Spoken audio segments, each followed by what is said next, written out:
بسم اللہ الرحمن الرحیم۔ ایک مرتبہ کا ذکر ہے کہ ایک جنگل میں ایک بزرگ رہتا تھا اور اس کی ذہانت اور اس کے علم کے چرچے شہر میں بہت زیادہ تھے، اور دور دراز سے لوگ اس بزرگ کے پاس آتے،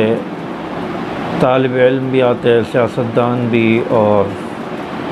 کاروباری لوگ بھی اس بزرگ کے پاس آتے اور اس کے پاس آ کر اپنی پریشانی اس کو بیان کرتے اور اپنے سوالات اس کے سامنے رکھتے۔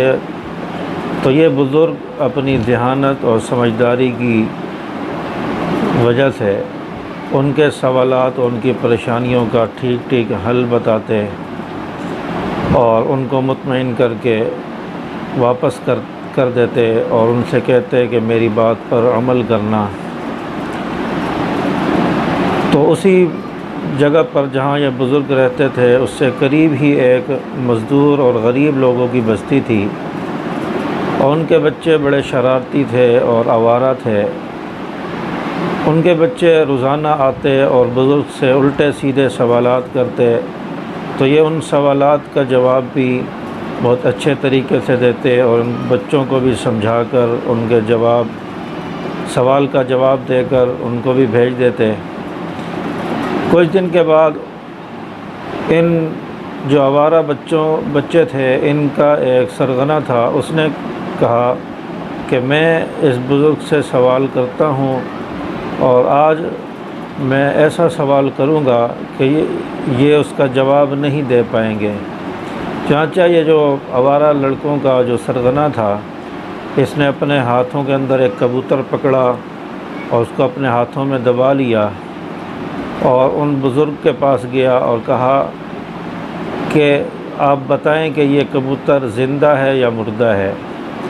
تو یہ کہنے لگا کہ اگر یہ بزرگ جواب دیں گے کہ کبوتر مردہ ہے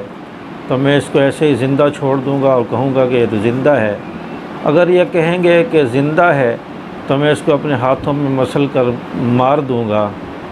تو ان کی بات جو ہے جھوٹی ہو جائے گی۔ تو بزرگ سے جب اس نے یہ سوال کیا کہ یہ کبوتر زندہ ہے یا مردہ، تو بزرگ نے اپنی عقل اور اپنی دانائی کے ساتھ جواب دیا کہ یہ کبوتر تمہارے ہاتھ میں ہے، اس کے ساتھ تم جو چاہے سلوک کرو۔ تو بالکل اسی طرح ہماری زندگی کا مستقبل بھی ہمارے ہاتھوں میں ہے۔ ہم اپنے عمل سے اس کو مردہ کر دیں، چاہیں تو اپنی بصیرت سے اپنے مستقبل کو زندہ کر دیں، یہ ہمارے ہاتھوں میں ہے۔ تو اس لیے انسان اپنے مستقبل کو بہتر بنائے، اپنے مستقبل کے بارے میں سوچے، دانائی اور عقل سے اور بصیرت سے انسان کام لے، اور جس کا مستقبل اچھا بن گیا اس کی زندگی بھی اچھی ہوگی اور اس کی دنیا بھی اچھی ہوگی اور اس کی آخرت بھی اچھی بن جائے گی۔